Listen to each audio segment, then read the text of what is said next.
안녕하십니까. 비욘디 채널 구독자 여러분, 그리고 이 화면을 보고 계시는 분들께 오늘 제가 드리고 싶은 내용은 극심한 가슴 통증, 돌연사를 막으려면 이라는 제목으로 여러분들과 이야기를 나눠보도록 하겠습니다. 먼저 제 소개부터 드리겠습니다. 저는 건양대학교 병원에서 근무하고 있는 배장호입니다. 저는 91년도에 계명의대를 졸업하고 현재 2000년도 건양대학교 병원 개원 시부터 지금까지 25년째 근무하고 있고, 건양대병원에 오기 전에 심장내과를 3년 정도 전공을 했습니다. 도합 심장내과에서는 한 28년 정도의 경험을 가지고 있는 심장내과 전문의 의사입니다. 현재까지 저는 관상동맥 조영술 약 27,000여 명, 그리고 스텐트 시술 약 12,000명, 그리고 박동기 시술 1,000여 명, 부정맥 시술 1,400명 이상을 시술해온 경험을 가지고 있습니다. 오늘 제가 여러분들과 이야기를 나누고자 하는 것은 급사, 돌연사에 대한 내용입니다. 이 화면을 보고 나서 이 비욘디 채널 여러분과 특히 제가 시술했던 많은 환자분들이 이 급사 돌연사 예방에 대한 많은 지식을 좀 가졌으면 하는 바람으로 말씀을 드리겠습니다. 급사라고 하는 것은 평상시에 아무런 증상이 없던 사람이 심장병 증상이 발생한 지 1시간 이내에 갑자기 사망한 경우를 이야기합니다.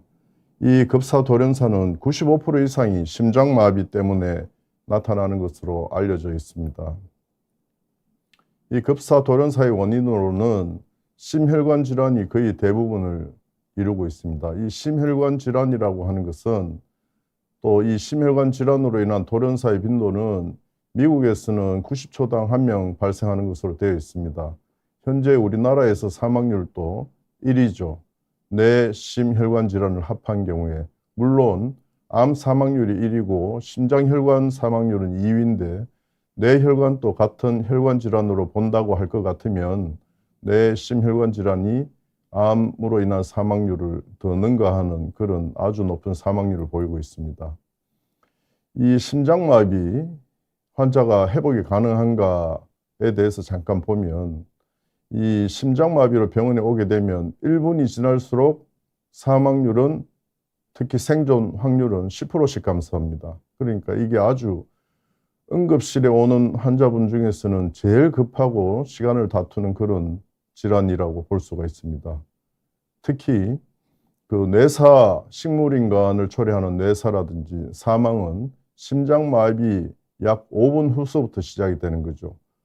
뇌로 공급되는 혈액량이 없으면은 뇌사가 생기는데, 그것은 시간을 그렇게 많이 여유가 있지 않습니다.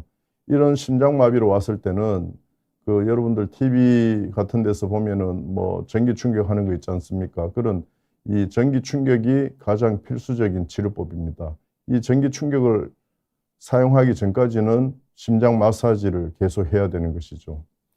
이 심혈관 질환이 급사, 돌연사의 가장 흔한 원인이라고 했는데요. 이 심혈관 질환은 몇 가지 제가 환자 혈관 조영술 사진을 보여드리면요. 이 왼쪽 혈관이 여기가 다 막힌 것입니다. 그러니까 이렇게 혈관이 막힌 경우를 급성심근경색증이라고 그러죠. 이렇게 막혀서 응급실로 내원하게 되면 이 오른쪽 화면에서 보시다시피 혈관을 이렇게 깨끗하게 뚫어서 심장의 혈액 공급을 원활하게 해주는 겁니다.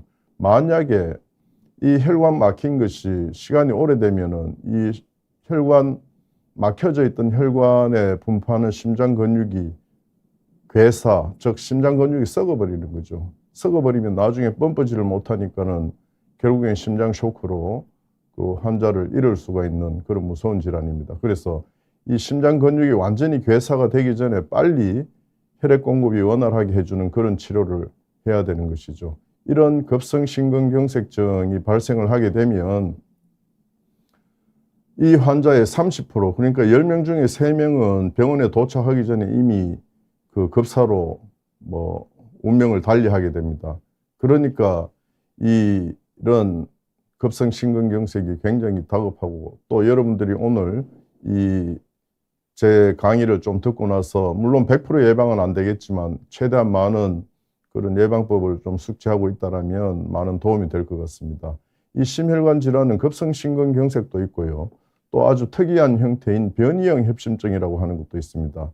변이형 협심증이라고 하는 것은 제일 왼쪽의 관상동맥 조영수를 보면 심장혈관이 이렇게 보입니다.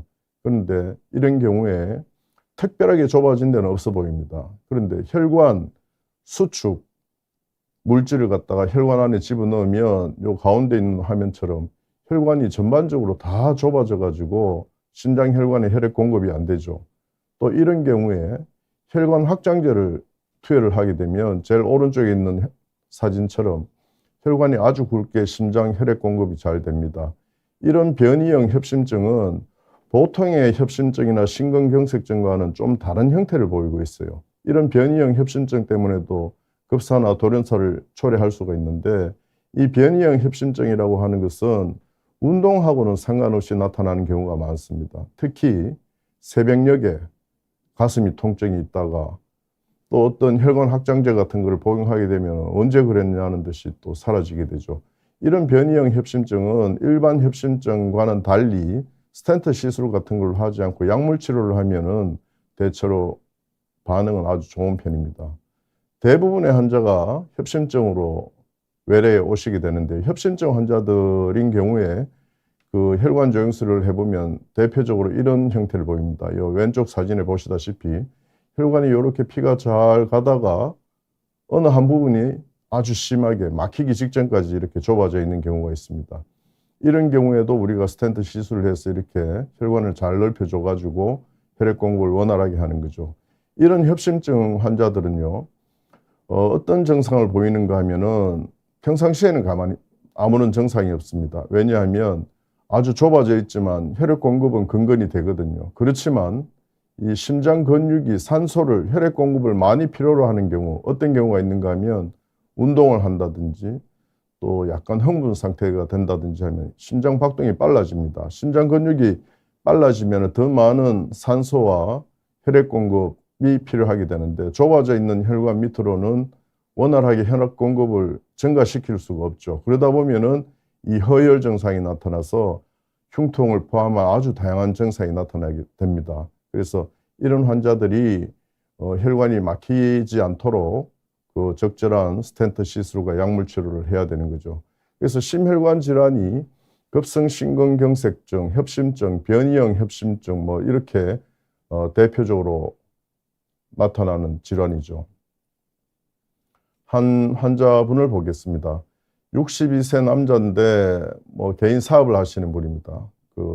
우리가 또 협심증 때문에 혈관 조영술을 해보니까 뭐 이런 소견을 보였어요. 여기 검은 화살표를 한 부위를 보면 조금 좁아져 있죠. 여기도 조금 좁아져 있고, 이런 것들은 뭐 의사가 아니더라도 일반인이 보시더라도 뭐 혈액이 지나가는 데는 크게 지장은 없을 정도다. 그래서 이분께 제가 설명드렸습니다. 환자분께서는 그 스텐트 시술할 정도는 아니니 약 잘 드시고 그 생활 습관을 조금 조절하시면은 경과는 좋을 수 있을 겁니다 라고 말씀드렸죠. 근데 또 이렇게 뭐 62세면 요새는 젊은 축에 속합니다. 62세 환자분께서 약물 치료를 했는데도 불구하고 약도 드시다 말다 하고 뭐 회식 그리고 흡연 또 뭐 비만 운동도 부족하고 이런 습관을 계속 지속해 나갔었습니다. 그러다가 환자분이 응급실로 오셨는데 8개월째 만에 왔습니다. 8개월째 응급실로 와서 심근경색증 소견을 보여가지고 혈관 조영술을 해보니까 뭐 이런 혈관 조영술 소견이었어요. 보시다시피 이렇게 혈관이 내려가다 이쪽이 다 막혔어요. 다 막혔는데 이렇게 별로 심하지 않았던 혈관이 8개월 만에 이래 막히니까 이 도대체 혈관 안에 무슨 일이 생겼을까 해서 저희들이 혈관 안에 초음파 기계를 넣어가지고 혈관 상태를 봤습니다. 그래서 여기 보면 1, 2, 3, 4라고 해놓은 부위에 혈관 초음파 소견입니다. 여기 보시면 여기 까맣게 되어 있는 부분이 피가 지나가는 통로고요. 그리고 이 부분에 있는 여기가 노폐물입니다. 노폐물인데 자세히 보면 요 노폐물을 덮고 있는 일부분이 여기서 찢어져 가지고 박리가 일어났습니다.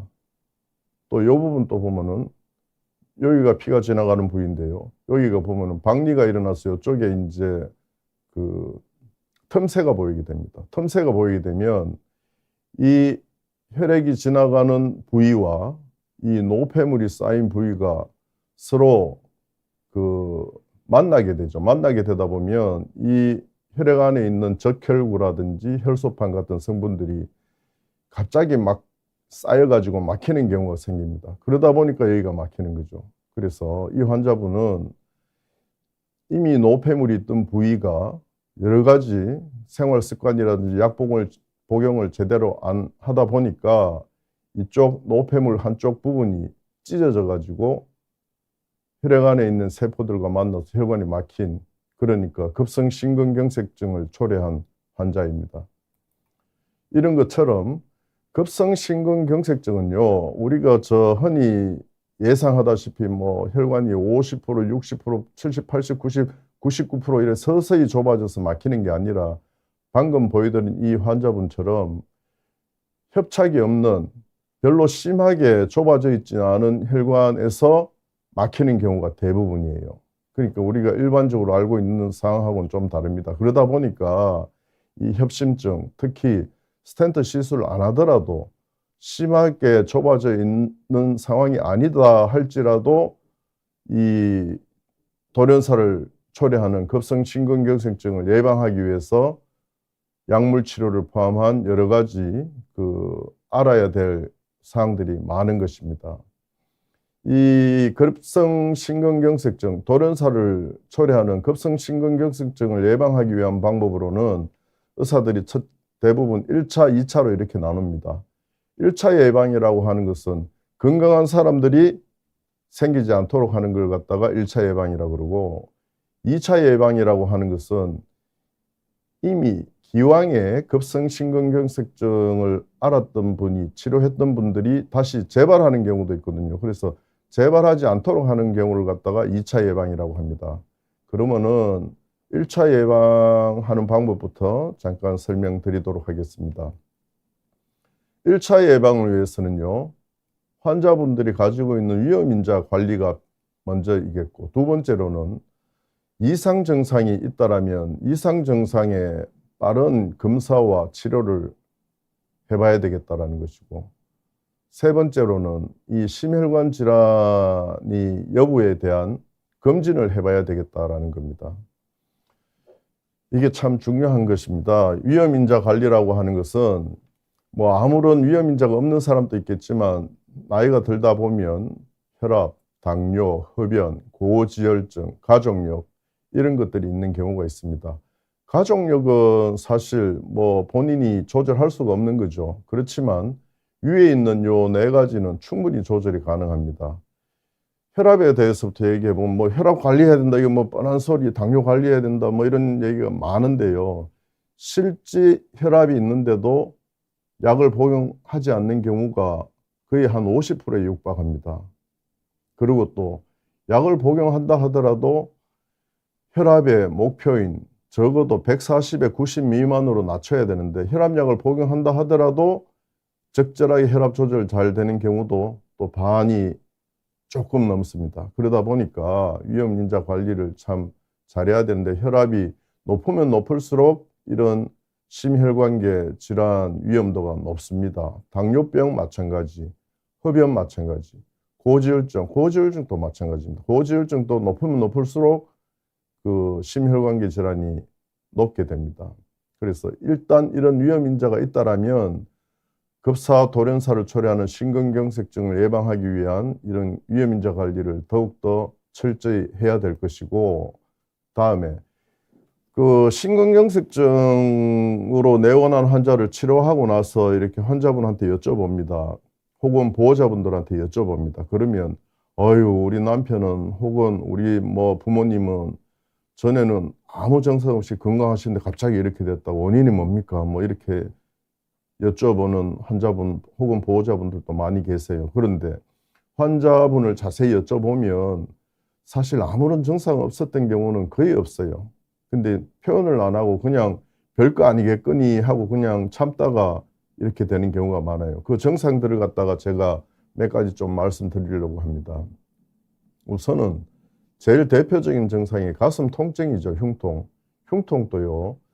그 다양한 흉통으로 병원에 내원하는데 우리 심장만 전문으로 하는 의사들이 얘기를 들어보면 이 흉통은 심장 때문일 것이다.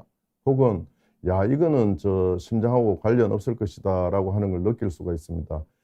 대표적으로 심장 관련 흉통은 어떤 식으로 나타나는가 하면 평상시에 휴식 시에는 나타나지 않습니다. 단 변이형 협심증인 경우에는 그 호르몬 분비 패턴하고 비슷하게 새벽에 또 통증이 나타나는 경우가 있는데요. 변이형 협심증과 심근경색증 또 그냥 협심증 이런 흉통의 대표적인 증상으로는 가슴이 뻐근하게 아프다고 하는 분들이 있고 또 가슴이 뭐 쥐어짠다고 표현하는 분들도 있고 또 가슴에 고춧가루를 뿌려 놓은 것처럼 가슴이 따갑다라고 표현하는 분들도 있고 대부분 이런 증상의 표현을 환자분들이 많이 하세요. 그런데 이 흉통이요. 가슴만 아픈 게 아니라 어떤 경우에는 등으로 방사통이 있을 수도 있고 혹은 어깨 혹은 턱으로 이렇게 아픈 경우도 있어요. 어떤 경우는 명치가 아픈 경우도 있고 그래서 이 흉통 때문에 가슴이 안 아프고 턱만 아프다 해서 이제 또 치과 가는 분들도 있어요. 근데 치과 가는데 마침 또 중치나 뭐 이런 게 있어가지고 충치 치료하다가 갑자기 또 심근경색증이 생겨가지고 오는 경우도 있고 또 여기 명치가 아프다 보니까 뭐 소화기내과 가서 또 내시경 하는 경우 내시경 하다가 또 갑자기 공교롭게 그때 심근경색증이 발생하는 경우도 있고 그래요. 그래서 이 흉통 관련한 증상 제가 말씀드렸다시피 요런 특별한 이런 것들이 있으면은 반드시 1차 예방을 위해서 심혈관계 검사를 해봐야 된다라는 겁니다. 요 어깨, 등, 턱 요것이 이제 제가 방금 말씀드린 것이고요. 또 호흡곤란이라는 것도 있는데 숨이 찬 거죠. 숨이 찬 것도 평상시에 맥박이 느린 상태에서는 숨이 차지 않아요. 뭐 지하철 계단을 올라간다든지 혹은 계단을 뭐 1층, 2층 남들은 호흡곤란을 느끼지 않을 그런 정도의 저강도 운동에서도 호흡곤란이 나타난다라든지 이런 것들도 심혈관계 증상일 수 있습니다. 심장 맥박이 빨라지는 상황에서 나타나는 거죠. 또 어떤 경우에는요. 이 또 아주 좀 헷갈리기 쉬운 그런 증상인데 구역질이 난다든지 토한다든지 또 설사하는 경우도 있습니다. 특히 그 심근경색증 부위에 따라서 부교감 신경이 항진이 되면요. 소화기계 증상이 나타나기도 합니다. 이런 것들은 사실 이런 증상이 있어도 의사들도 굉장히 헷갈리기 쉬운 증상입니다. 노인분들이요. 그 뭐 토를 한다. 명치가 아프다. 이러다 보니까 저 대변 검사한다, 뭐 장 검사한다 이러다 보면 나중에 보면 심전도 찍어 보면 심근경색증이 확인이 돼가지고 또 이렇게 치료에 들어가는 경우가 있는데 그러다 보면은 시간이 많이 지체가 되게 되고 그러다 보면은 후유증이라든지 회복 시간도 조금 더 걸리게 되죠. 또 심장 근육에 펌프질하는 기능이 떨어지니까 이게 저 심장 전체적으로 혈액 공급이 잘 안 됩니다. 이러다 보면은 괜히 전신 무력감이 생긴다든지 그럴 수도 있고요.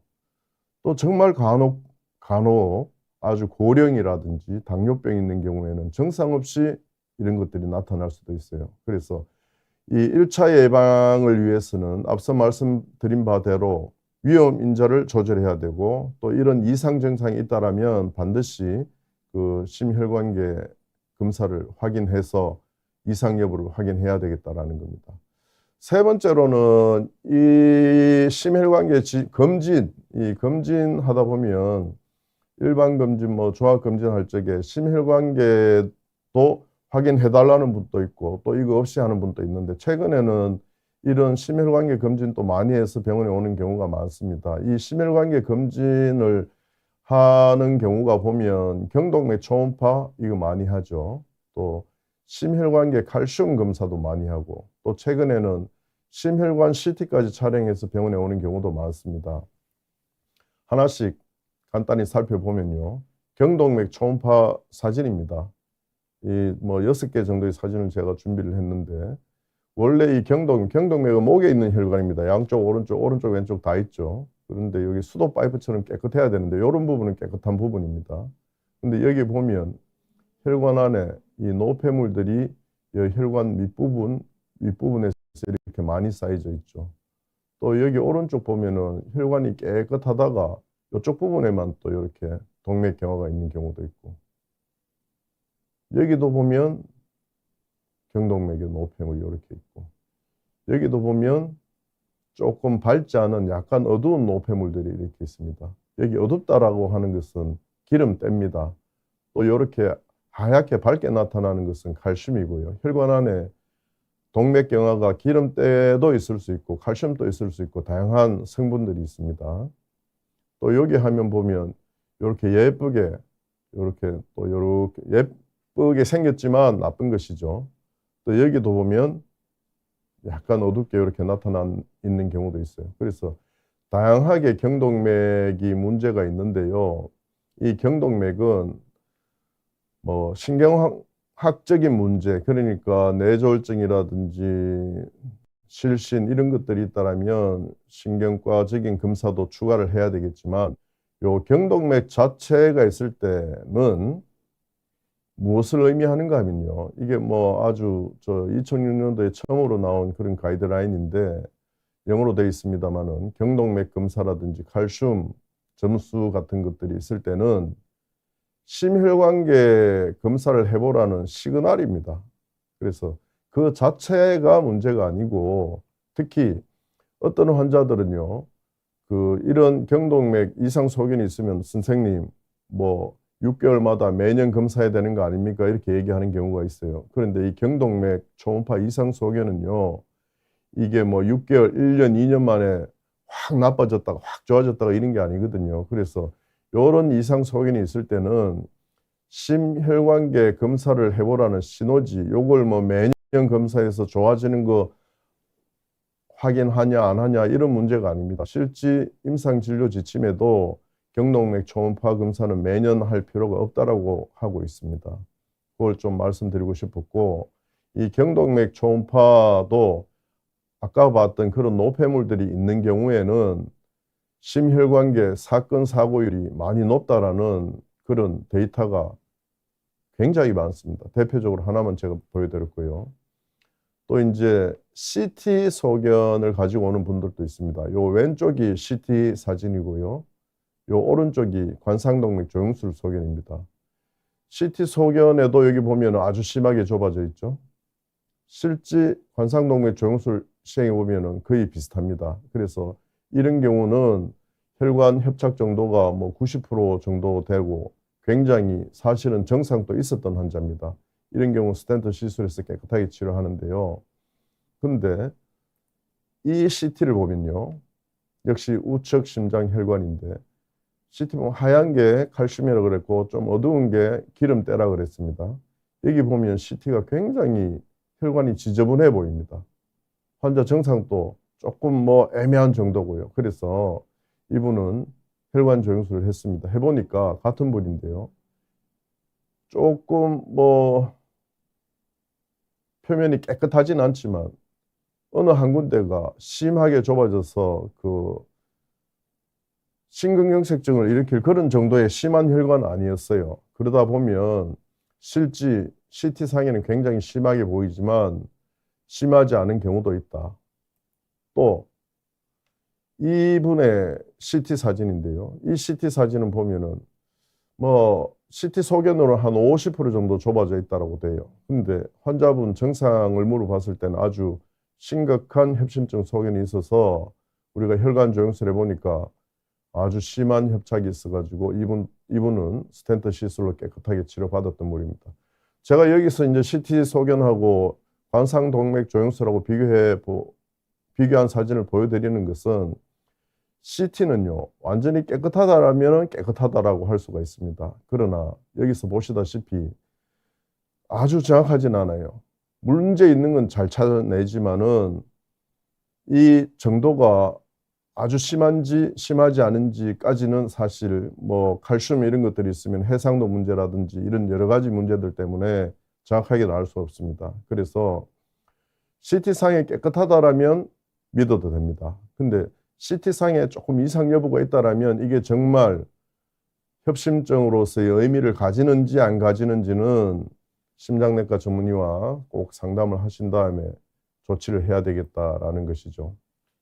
그래서 1차 예방을 제가 먼저 좀 정리를 하면요. 병이 없는 경우에는 위험인자 관리를 하는데 보통 혈압 환자나 당뇨 환자라든지 고지혈증 환자 나는 약 먹고 있으니까 괜찮겠지 이럴 게 아니라 약을 먹더라도 과연 어느 정도 철저하게 조절이 잘 되는가 하는 것을 갖다가 해야 되고, 또 이상 증상이 있을 적에는 보통 그냥 무시하고 그냥 살아가는 경우가 있는데 반드시 이런 이상 증상이 심혈관계 증상은 아닌가 하는 걸 확인해야 되고, 또 건강검진 같은 것 해서 이 이상 소견이 나온 경우에는 반드시 요 심혈관계 질환과 관련성 여부를 확인해야 된다라는 겁니다.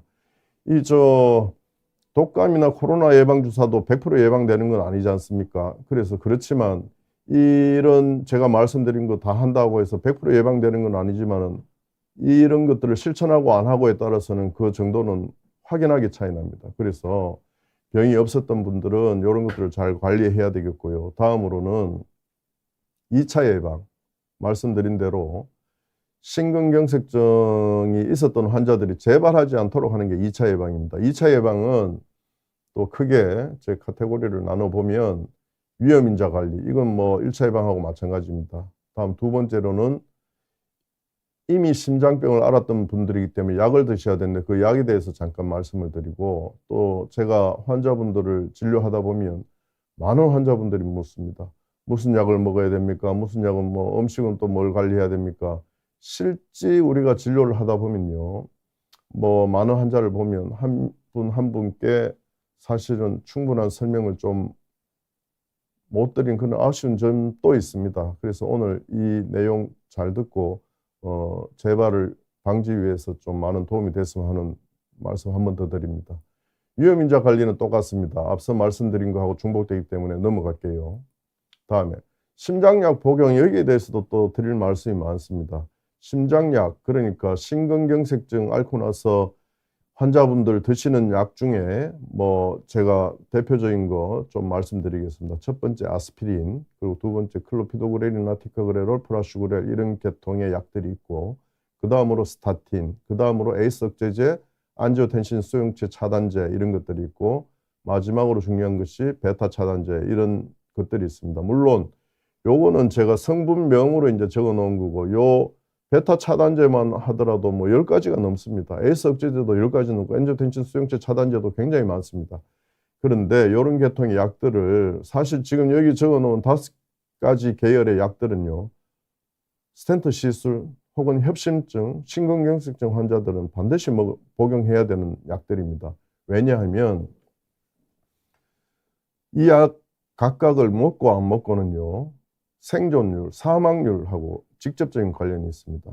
어떤 약을 먹어서 사망률을 줄이고 생존율을 높인다 그러면 안 먹어야 될 약이 어디 있겠습니까? 반드시 중요하죠. 근데 이것들은 많은 연구에서 항상 일관된 결과를 보이고 있습니다. 그 결과라는 것이 사망률을 줄인다라는 거죠. 근데 또 환자분 진료를 하다 보면요. 약들이 또 부작용 없는 약은 없거든요. 그래서 그 부작용과 효과 혹은 기대 효과를 감안해서 적절히 관리해야 됩니다. 또 제가 시술하고 나서 입원 환자분들이라든지 아니면 외래 진료하는 분들이 가끔씩 또 선생님 저는 약국에 가보니까 혈압도 없는데 왜 혈압약을 먹냐고 얘기하던데요. 그리고 또 퇴원하는 환자분들은 요새 퇴원할 적에는 환자분들에게 약 정보지를 다 제공을 합니다. 그러면은 약 정보지에는 뭐라고 적혀져 있는가 하면 아스피린 계통, 혈소판 제제 적혀져 있고, 에이스 억제제나 베타 차단, 혈압약 이래 적혀져 있거든요. 사실 맞습니다. 요 밑에 스타틴 말고 요 밑에 두 가지는 혈압약으로 분류가 되어 있어요. 그렇지만 혈압이 없는 환자들이라 하더라도 우리가 혈압 때문에 사용하지는 않습니다. 이 약들은 심근경색증, 협심증 환자의 사망률을 줄이기 위해서 사용합니다. 그렇지만 이 약들이 크게 분류는 혈압약으로 돼 있어요. 그래서 나는 혈압도 없는데 왜 내가 이 처방을 받아서 하느냐, 이런 오해는 하지 말고 요 약들이 심장병 재발을 낮추고 사망률을 줄인다. 이게 아주 굉장히 중요한 약입니다. 그래서 이제 그런 목적으로 사용하니까 뭐 마음 불안해하지 마시고 내가 혈압 없는데 왜 먹냐 이렇게 궁금해하시지 마시고 드시면 되고요. 근데 요 약들이 사실은 또 혈압약이다 보니까 혈압이 좀 떨어지는 경우가 있어요. 그런 경우에는 용량 조절한다든지 정혈압이 떨어져서 힘든 경우에는 좋은 효과가 있음에도 불구하고 사용하지 못하는 경우도 있습니다. 그런 경우는 극히 일부이긴 하지만 그 담당 의사하고 환자분 증상하고 여러 가지 것들을 판단해서 결정해야 될 겁니다. 스타틴도 마찬가지입니다. 스타틴도 사실은 고지혈증 약입니다. 고지혈증 약이지만 그 고지혈증 약도 선생님 저는 고지혈증 없는데 왜 약을 처방하십니까 이러는데 이거는 고지혈증이 없어도 복용하는 경우에 사망률을 감소시키는 것으로 그래 되어 있습니다. 특히 뭐 최근에 많은 방송이나 매스컴에서 나쁜 콜레스테롤, 그 영어로는 LDL 콜레스테롤이라고 합니다. 이 LDL 콜레스테롤을 많이 떨어뜨려야 되는데요. 이 의사들이 많은 환자분들에 대한 연구를 하다 보니까 한 7, 8년 전만 하더라도 LDL 콜레스테롤을 70m로만 낮추면 충분하더라 됐는데 최근에 또 한 4, 5년 전에는 LDL 콜레스테롤을 55m로 낮추니까 사망률이 더 줄어들더라 이런 또 연구가 있고요. 또 최근에는 55보다 35 정도로 더 낮추니까 더 좋더라는 그런 연구도 있어요. 그래서 이 스타틴도 고지혈증이 없어도 반드시 복용해야 되는 그런 약 중에 하나입니다. 또 근데 이 스타틴은요, 뭐 모든 약들이 그렇듯이 그 부작용이 좀 있습니다. 물론 심각한 부작용은 아니지만 어떤 대표적인 부작용이 있는가 하면 근육통이 있을 수 있어요. 근육통이 심한 경우에는 물론 약을 중단해야 됩니다만은 중단하고 나서 다시 소량으로 다시 시작하는 경우도 있고 또 간 기능이 떨어지는 경우도 있어요. 건강검진을 많이 하시다 보니까 뭐 간 기능의 대표적인 GOT, GPT라는 수치가 있는데 대부분 뭐 OTPT라고 얘기합니다. OTPT가 대부분 한 40m가 정상인데요. 뭐 50, 60 이렇게 되는 경우도 있어요. 근데 그런 정도는 사실 스타틴을 계속 복용해야 또 된다라고 보고 있고 100 이상 넘어가는 경우에는 다시 일시적으로 끊었다가 다시 환자 상태 봐가면서 다시 시작하는 경우도 있습니다. 그래서 덕실을 따져봐야 됩니다. 스타틴으로 얘기할 것 같으면 간 기능이 뭐 50, 60이지만은 뭐 간 기능 떨어진 증상이 전혀 없다. 그렇지만 사망률을 낮출 수 있다. 그러면 안 먹을 이유가 전혀 없죠. 그렇지만 또 간 기능이 많이 나빠져 있는 경우에 또 덕실을 따져보면 일시 중단하고 다시 시작하는 게 나을 거고 그래서 이런 복잡한 내용들이 있습니다. 또 이 심장약 복용하는 분들 중에서 병원에 오는 경우가 또 다양하게 있는데요. 뭐 물론 약 처방 받으러 오시는 분도 있지만 선생님 제가 내일 뭐 임플란트를 해야 됩니다. 내일 내시경 검사를 해야 됩니다. 혹은 대장 용종을 해야 됩니다. 혹은 뭐 탈장 수술을 해야 됩니다. 설계 수술을 해야 됩니다. 이렇게 오시는 분들이 있어요. 근데 지금 여기 적어 놓은 약들처럼 밑에 3개는 상관없는데 위에 2개, 아스피린, 클로피도그렐, 그 옆에 2개, 이렇게 위에 점 찍어 놓은 요 2가지는요, 항혈소판 제제로 분류가 됩니다. 항혈소판 제제는 피를 좀 묽게 하는 성분이기 때문에 지혈이 좀 잘 안 되는 경우가 있어요. 그러다 보니까 수술하는 분들은 또 출혈이 많이 생기면 안 되니까 지혈이 잘 돼야 되지 않습니까? 그러니까 약을 끊으면 좋죠. 근데 스텐트 넣어놓은 경우 스텐트 자체도 이물질이기 때문에 이 약제를 복용하지 않는 경우에는 스텐트 자체에 또 혈소판이라든지 적혈구가 달라붙어 가지고 갑작스럽게 스텐트가 막혀서 스텐트 막히면은 심근경색증이지 않습니까? 심근경색증 아까 제가 뭐라 그랬습니까? 사망률이 70%나 됩니다. 그래서 이 스텐트 시술한 경우에는 적어도 밑에 약은 모르지만 아스피린은 계속 드시면서 하는 게 좋다라는 겁니다. 물론 최근에는 뭐 아스피린 또 한 5일 정도 끊어도 괜찮다라고 하는 보고가 있습니다만은 그 뭐 아직은 진료 지침으로 확실하게 뭐 증명된 건 아니기 때문에 우리가 뭐 둘 다 끊으라 하기에는 굉장히 위험한 부담이 있습니다. 실제 제가 봤던 환자분들 중에 어떤 분이 있었는가 하면 그 이비인후과 환자였습니다. 목에 조그만 용종이 하나 있어가지고 수술을 해야 되는데 스텐트 넣은 분이죠. 근데 이비인후과 의사하고 환자분하고 그냥 얘기해서 약을 뭐 아스피린 포함해서 약을 다 끊었어요. 끊고 이제 수술을 했죠. 수술은 목에 조그만 혹이니까 간단한데 마취하고 나서 회복실 왔는데 저한테 연락이 왔어요. 선생님, 그 간단한 수술했는데 뭐 혈압이 한 70으로 떨어지고 환자가 의식 회복이 없다고 그래요. 그래서 가보니까 저 옛날에 스텐트 시술했던 환자 심전도 찍어보니까 심근경색증이 그 스텐트가 막힌 거죠. 특히 환자가 의식이라도 있으면은 막히기 시작할 무렵에 가슴이 아파요 뭐 이렇게 얘기할 텐데 마취해 놓은 상태에서 환자가 뭐 의식이 있습니까? 말도 못하고 그 수술 시간이 길어지면은 이게 막힌 시간이 오래되면 심장 근육의 회복도 못하죠. 아주 위험한 일이 있죠. 또 어떤 경우가 있었는가 하면 그 허리 디스크 환자인데 그분도 역시 또 상의 없이 약을 끊었다가 또 마취해 놓은 상태에서 회복 잘 못하다가 뭐 두 분 다 그래도 마침 저희 병원 안에서 우리가 해서 이제 빨리 우리가 조치해서 생명을 건질 수 있었는데 이런 심장내과 시술이 그 뒷받침이 안 되는 곳에서 했다라면 또 뭐 전원하고 시간이 이게 뭐 경과되고 하면 사망률이 굉장히 높아지는 겁니다.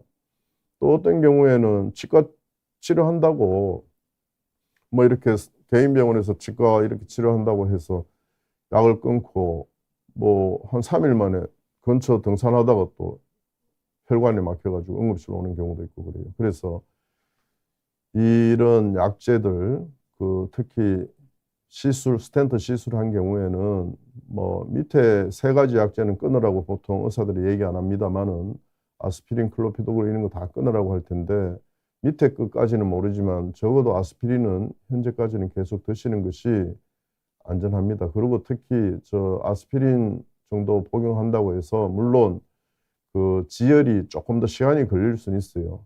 그러니까 지가 발치한 경우에 한 30분만 솜을 물고 있으면 되는데 뭐 한두 시간 더 물 수도 있지만은 뭐 그 정도 해서 특별히 문제된다는 그런 환자는 사실 못 봤으니까 이거는 꼭 좀 스텐트 넣은 분들이라면 꼭 좀 명심했으면 좋겠습니다. 그래서 결국에는 스텐트 시술은 병이 혈관이 아주 막히기 정도로 심하지 않다라면 스텐트는 안 하고 가능하면 약으로 하면 좋겠죠. 그러나 뭐 그 정도가 꼭 넣어야 될 정도의 환자라면 반드시 넣어야 되는 거죠. 다음으로는 위험인자 관리 얘기하고 약 복용 잘 하셔야 된다는 거 말씀드렸습니다. 그 다음으로 제가 환자들 보다가 많은 질문 받는 게 선생님 뭐 못 먹는 음식 없습니까? 또 뭘 먹어야 좋습니까? 라고 하는 건데 워낙 환자분들한테 말씀을 많이 들어가지고 제가 조금 정리를 해서 말씀드리겠습니다. 대표적으로 물어보면 선생님 커피는 뭐 먹어도 됩니까? 그렇게 얘기하죠. 커피 한마디로 얘기하면 괜찮습니다. 그러나 일회용 커피 같은 거 먹으면은 콜레스테롤이 상승되기 때문에 결국에는 심혈관 질환이 높아집니다.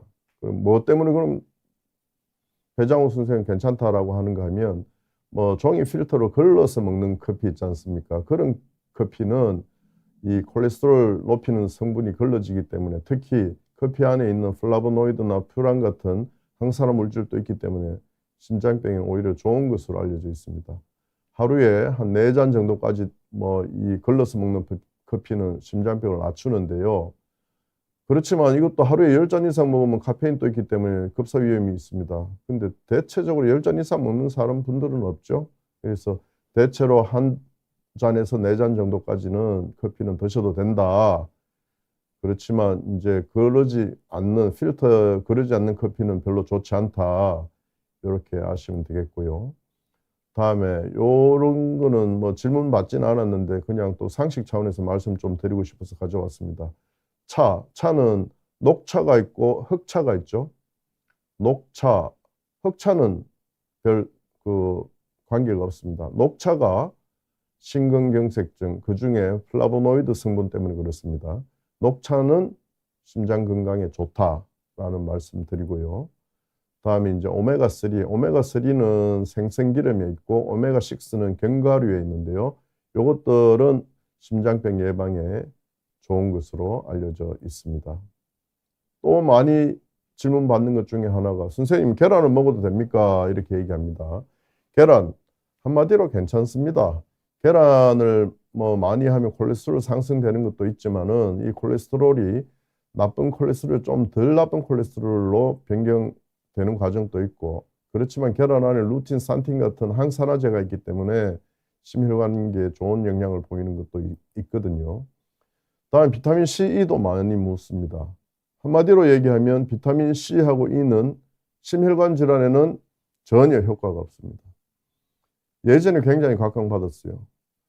저도 의학 박사 학위를 1998년도에 받았는데 98년도에 제 박사 연구 주제가 항산화 비타민 E였습니다.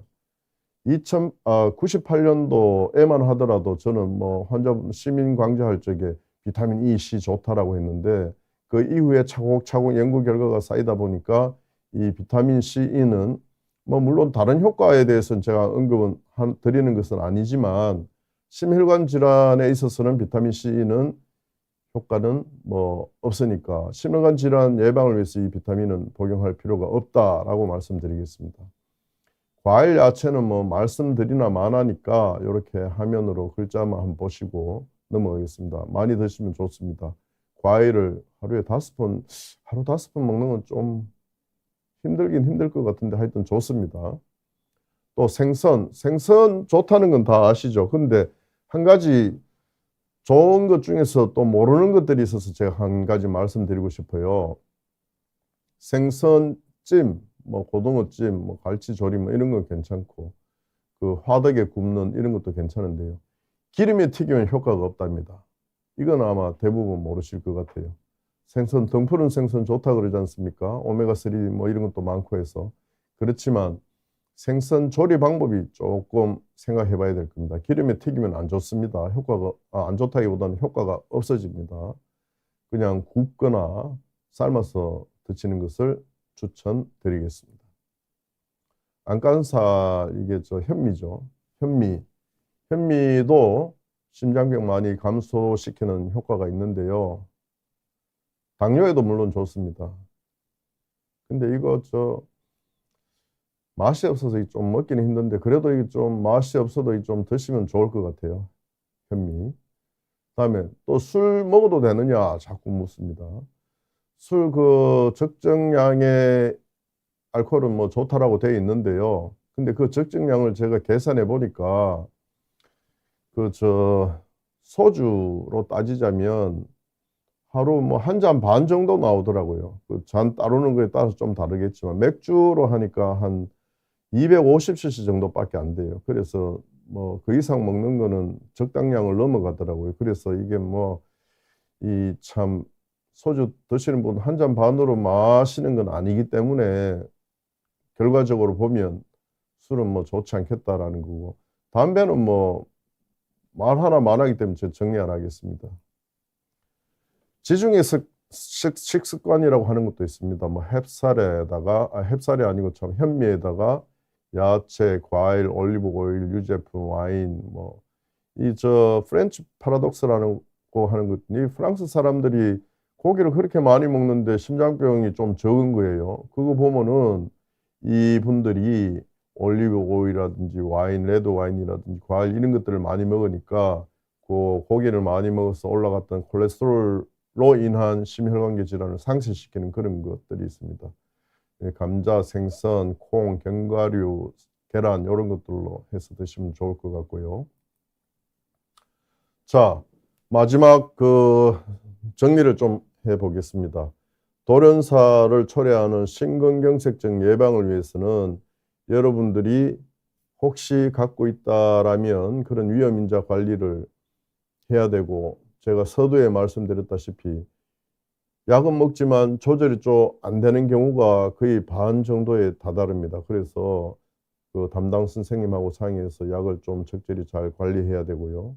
또 식습관 제가 말씀드린 대로 그 좀 주의해야 되는 것도 있고 뭐 또 피해야 되는 것도 있고 몸에 좋은 것도 좀 말씀드리고 그랬습니다.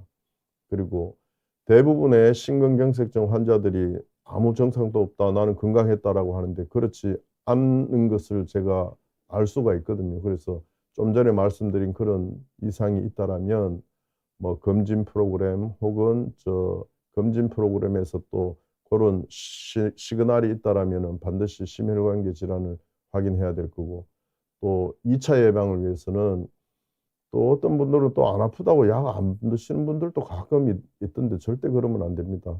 약 잘 드셔야 되고 또 임의로 아스피린이라든지 이런 거 함부로 끊어 버리면 절대 안 된다. 뭐 그런 말씀 드리겠습니다. 이외에도 뭐 상당히 드릴 말씀 많습니다마는 오늘 시간 관계로 요 정도로 제 강의는 마치도록 하겠습니다. 그리고 시간이 조금 남은 관계로 지금 여기 하고 계시는 분들이 여러 가지 질문이 많이 올라와 있습니다. 질문에 대한 답을 조금 몇 가지 해 보도록 하겠습니다. 첫 번째 두하나 님께서 올라오신 질문인데요. 저희 남편이 금연한 지 3년이 되었는데 요즘 들어서 저녁에 샤워하고 한계피 피우더라고요. 하루 한 개의 위험성도 있을까요? 이거 뭐 당연한 겁니다.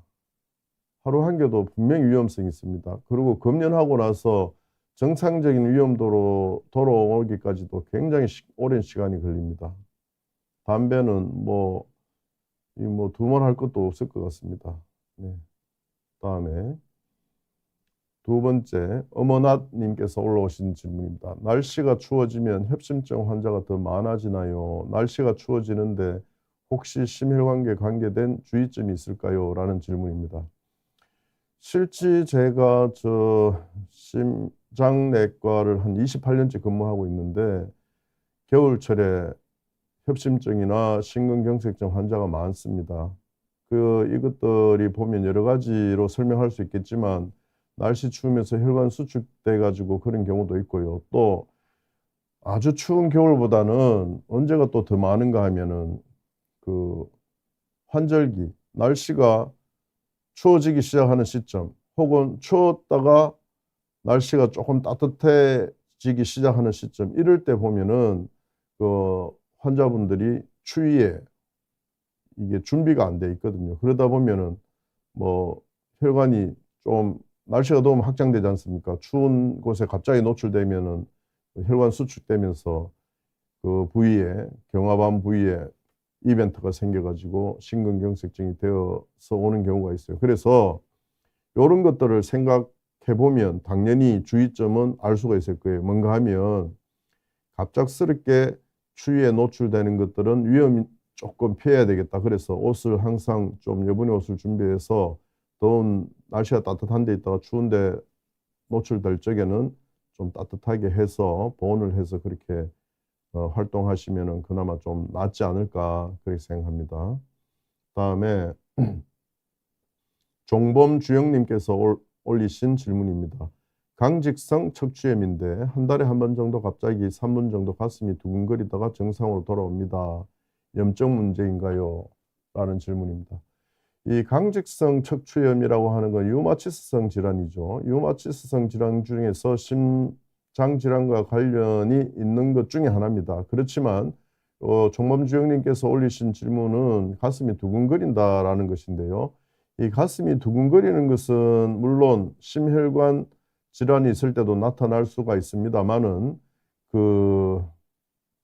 두근거리는 게 3분 정도 거린다. 또 이게 이제 나이하고도 조금 관련이 있는데요.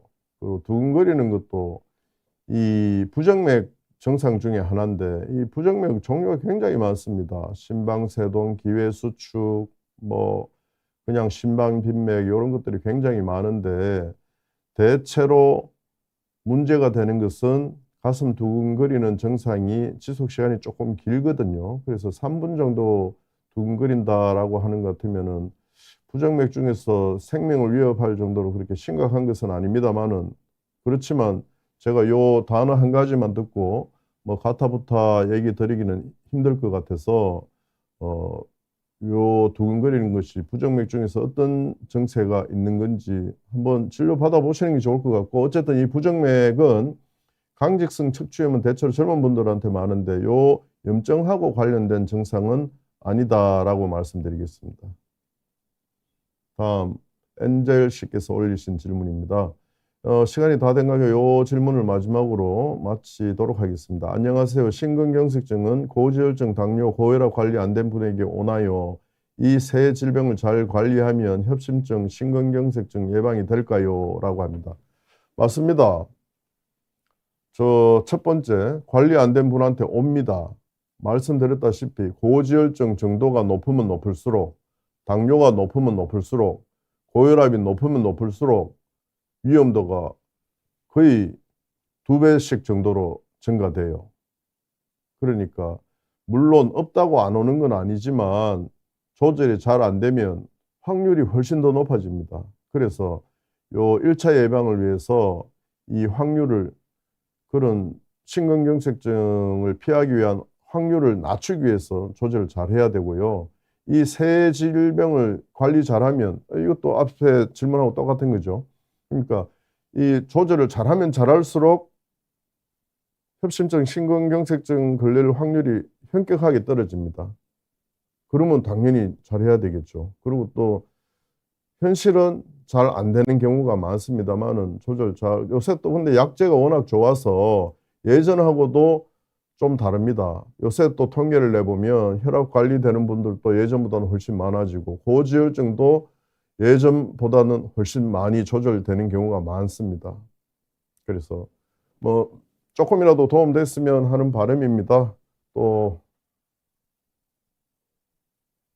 뭐 많은 도움 주셔서 감사한데, 여기 또 이 주최 측에서 12시까지 해도 될 것 같다고 해서 조금만 더 하겠습니다. 자, 엔젤님께서 올려주신 질문입니다.